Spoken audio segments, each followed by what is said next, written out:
Hi guys, today I'm gonna do another tricks video and talk about some more thoughts on the Moog Muse that I made myself in the last month. If you like it, of course, subscribe and press like. Make a comment if you have anything you want to know more about or if you just want to share your thoughts.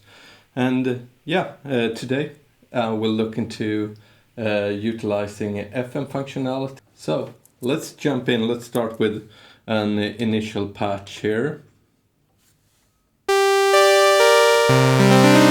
I always change over to a triangle. DX7 kind of revolutionized how synths were built in the early 80s. And basically, FM could only be done that way with stability. And analog synths, especially the Muse, doesn't offer that stability.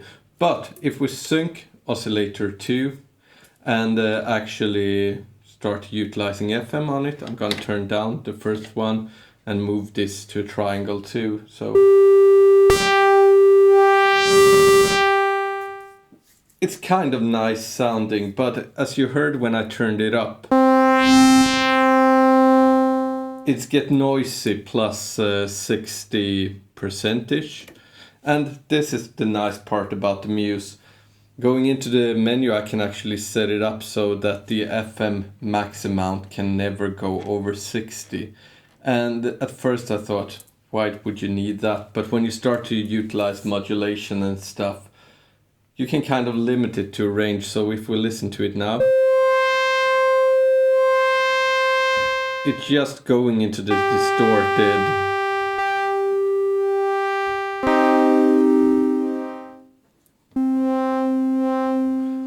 So we have that, and we can actually play with the frequency too, of course, to get some nice formant movements, and we can play with octaves too.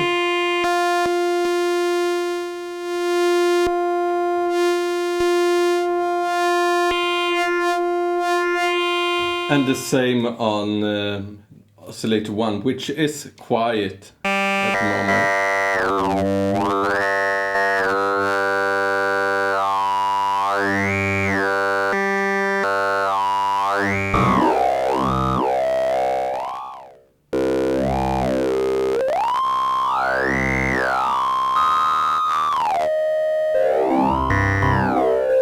It gets an almost vocal quality to it. Audio wise, if you look at the audio path, a very simple synthesizer. That has some tricks. We have the sync added that you couldn't do in the Minimo. You have the extra filter that can run in parallel stereo, etc. And the modulation oscillator has a lot more options. We can of course utilize it in the straight way as an audio oscillator with a couple of waveforms that can't be synced to the other oscillator, so it limits a bit what we can do. So if we turn up 2 again and we want to have some further FM on it by using pitch amount,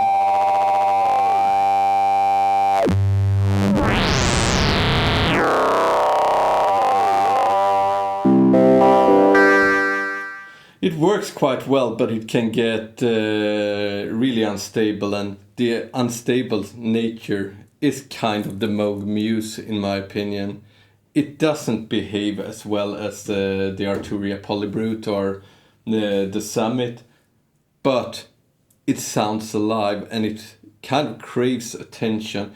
And it's one of those synths, whenever I sit down, I kind of feel I could make a tune with just this thing going.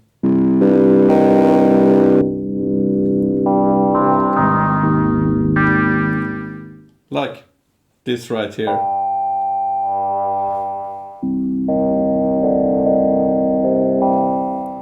And modulation oscillator, I love it for instead utilizing it on filter or even the VCA amount.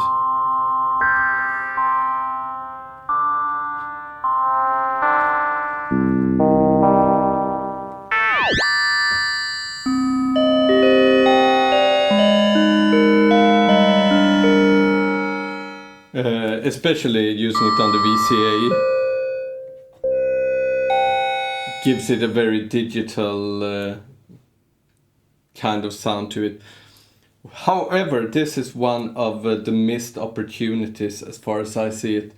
We have a big separation of the digital stuff, which is the envelopes, the LFOs, and the different control options, which modulators, I love them, but I don't love how it's separated. The analog parts like the modulation oscillator, the oscillators, it's very limited where you can go with those. So I can only utilize the paths I have here. Like I have FM or pitch amount modulation. I can modulate PVM. I can modulate the filter cutoff, and I can modulate the VCA. I would like to be able to utilize the modulation oscillator for the mixer, for instance, because the VCA here, if I could have that modulating like the volume before going into the filter, I can actually filter off and get a much bigger variety and better control over the sound. The same goes for modulating like the wave mix between saw and triangle, or the first wave choice and the square wave or pulse wave. So that could create some audio rate modulations that is keyed to it on higher frequency even than the main oscillators, and actually generate a lot of interesting sounds. Some horrible ones, but a lot of interesting stuff. Another thing, noise as a modulation source is only available through the modulation oscillator. I can put it on the VCA, I can put it on the filter, where I think it's kind of nice compared to just mixing in noise. And of course with the same goes for pitch and PVM. Which is a nice modulation sources for noise, but when I choose the noise, I can't utilizing the modulation oscillator for anything else. But if it was part of the digital modulation matrix, it could have given so many options, and I think it's possible actually to implement a noise option in the matrix. So Moog, if you're listening, I would like that. Another thing with the noise is that I kind of like the Summit, where you have high pass and low pass for the noise, which means you can filter it down to work different way. If you have a very low frequency noise going, it just sparkles a bit and creates some cracks and stuff to sound, while having the high frequency part, it gives different modulation options. So noise modulation, I would like a lot more of it. Right now I have this belly sound.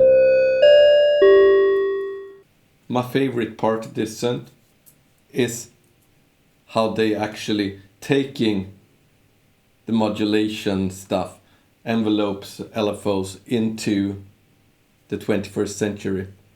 I miss it whenever I'm working with the Summit. I miss it a lot on the Polybrute. In here, let's go to the modulation matrix. And one of my favorite thing is this rand trig. It creates a random number, more or less, whenever I press a key. And we can put that to, just to make it audible now, to the VCF1. And the cutoff, now let's take VCF2, as that's low pass, you're gonna hear it more. So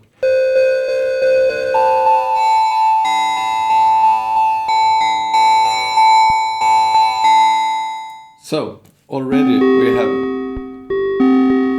changes to each key pressed down, and now comes the great thing.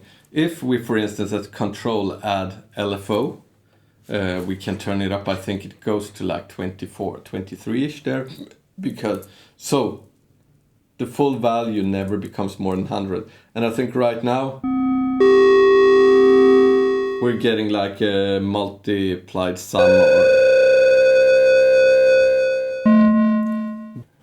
yeah, let's go through these. First we have sleeve. It's kind of moving, slowing down whatever. So if we turn this, we can actually start with making a square wave here on LFO1. Yeah, da da da da da da. Now if we sleeve it,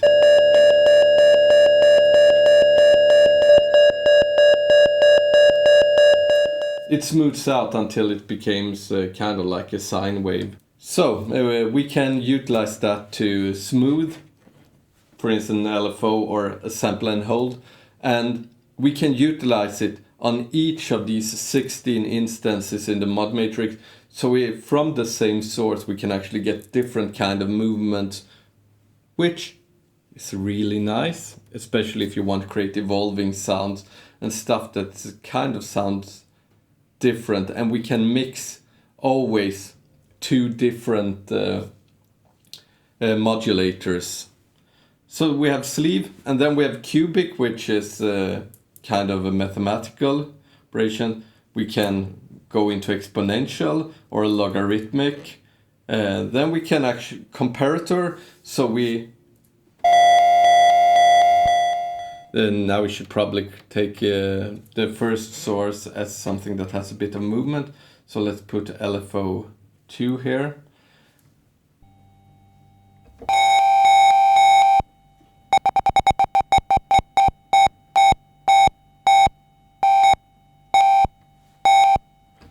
So this is generating a pulse whenever they cross the line kind of between LFO2 and LFO1, which can create some extremely random modulation, and it's usually more fun if you have more irregular stuff. But the LFOs of course can be modulated themselves, so you can create really weird stuff with just comparator. It's not something I use a lot myself. Then we have a maximum clip. So over 66 this will clip, and I guess the comparator it was to 66, so we can move that down to and kind of setting the breakpoint. And we can clip the lowest part of these two, and again we get some really irregular movements just by utilizing two LFOs here. And then we can have symmetrical clipping, meaning that it clips at both the high marks and the low marks. So, and of course it makes the spread of the modulation a bit smaller, but it's kind of nice in my opinion. And then we can scale the modulation of course, and then set a max operator, so it's gonna take the LFO2 versus the LFO1 and kind of follow the highest point, like you can utilize it in modular synthesizer with a min-max function based on diodes or something like that. But you have the max operator and you have the min that follows the lowest point then. And then of course the simplest operator, which is sum. And then you have difference, looking at the both and kind of working out what differentiates them.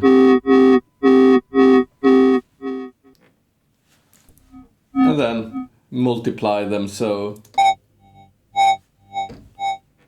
let's go back and just mute this for now. Something I showed the last time is with the LFOs, they can of course be both global and per voice. I usually like to make them per voice, but going further down we can also set the min and max of the rate. And again, this is great because it can make a sound much more playable if you're just moving the controls, but it's also limiting how you can modulate it. It goes to 1 kilohertz. I would love to have them go further. And of course I would love to have just a button to make them track keyboard according to their scale, but that's not there. Moog, once again, want to make me happy. Give me an option to set up modulation from keyboard to the LFO following whatever. I'm gonna modulate with the keyboard the rate now, and likely it will be off. So let's first set that up, and then let's utilize LFO to modulate something that's interesting, like the volume. As I mentioned, I would like from the modulation oscillator in the mixer. So if we assign this to then and put it as unipolar and add the destination, it appears of course in the mod matrix here. But so now let's get the keyboard on.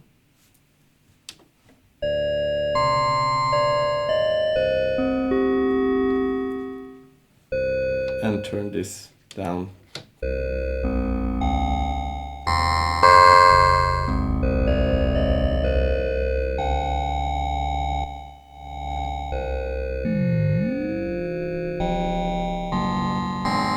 And then of course I can sit around in this mod matrix and play with the rates until I have something that tracks perfectly. And again, this is a nice function. If you're holding shift while you're moving, you get a lot higher control. So that's great. But so now we have this AM modulation going on oscillator 2, which is frequency modulated by oscillator 1 and synced by oscillator 1. And yeah, it does sound horrible, but we can kind of add up a bit of a ring modulated too. And let's set up LFO 1 to modulate the overload. And I actually don't need this to go as far. I like though to do per voice. So let's utilize velocity to control the rate so that each key when pressed down, as you have 127 sets of velocity, it will be a bit different because I won't hit the exact same each time. So the rate now on the LFO 1 is going to be different for each key press, just a tiny bit, as I didn't go that far. And let's assign that to overload, as I mentioned, and we can use it as unipolar. All modulation can be either unipolar or bipolar, except the envelopes, of course. So that's great.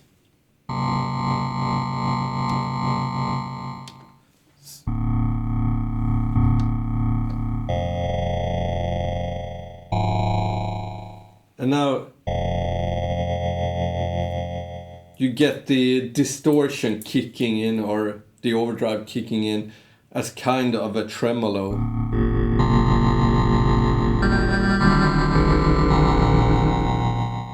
And yeah, it doesn't sound very usable at the moment.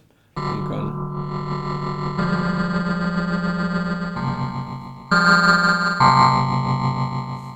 So let's go back to the mod map and kind of go to something which I started with, utilizing that random trigger and set it to buy.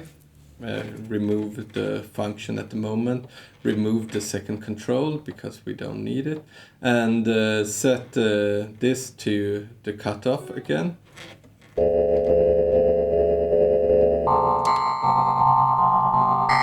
And I'm gonna create a similar one, but going down. I'm gonna put it to negative values for number 6 here, so I can kind of create stereo movement by just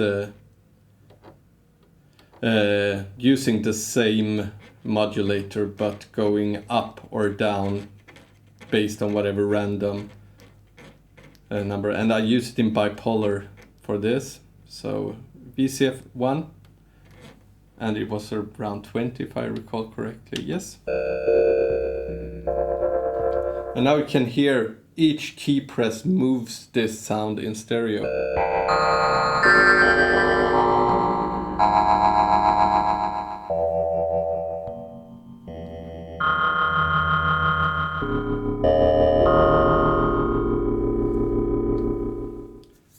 Very fitting to a David Lynch movie or something, just maybe more Eraserhead. And I haven't even turned on diffusion delay. I haven't added any effect. And this is what I like about the Muse. It's kind of usable already without any effects going. Now, another part I love about the Muse. This Timbre 2 thingy-bingy. It is a great, easy way to actually create split sounds or dual sounds. I think each synth does it in different way. I like that it doesn't separate patches in a sense. I like that both timbres are part of the patch. A bit like with the Polybrute, you have on each end of the morph, you can set up a patch. And I just find this even faster than the Polybrute to work with it. But so now we have the initial patch again going, and what I will do is take, if we stack these, you can kind of start to create layered sounds in a very fast and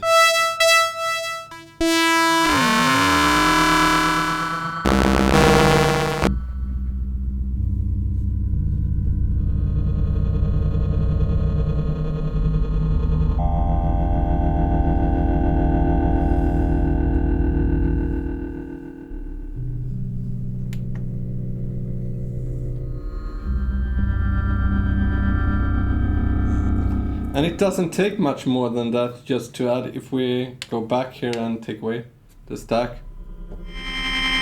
we have that sound, and if we just stack them,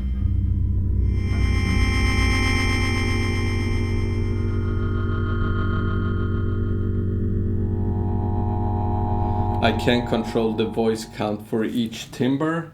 So let's go 4/4.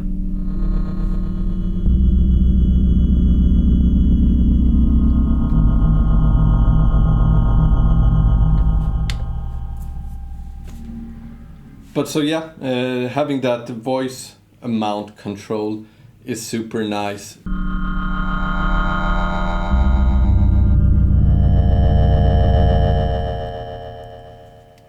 But let's add some of that famous or infamous diffusion delay. I'm mainly using it in 16 bits myself because I think it's easy to get it noisy otherwise. So I would also love a 24-bit options, because sometimes even the 16-bit you can start to hear some noise in it.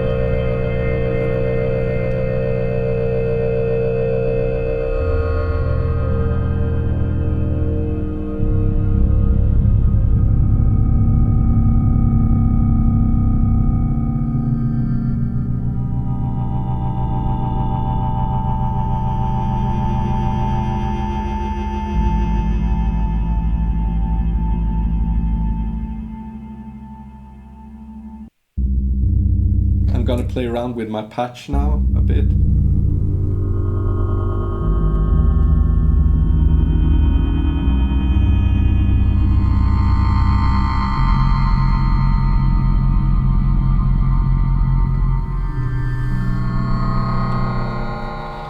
And maybe show a bit more of my newest patch.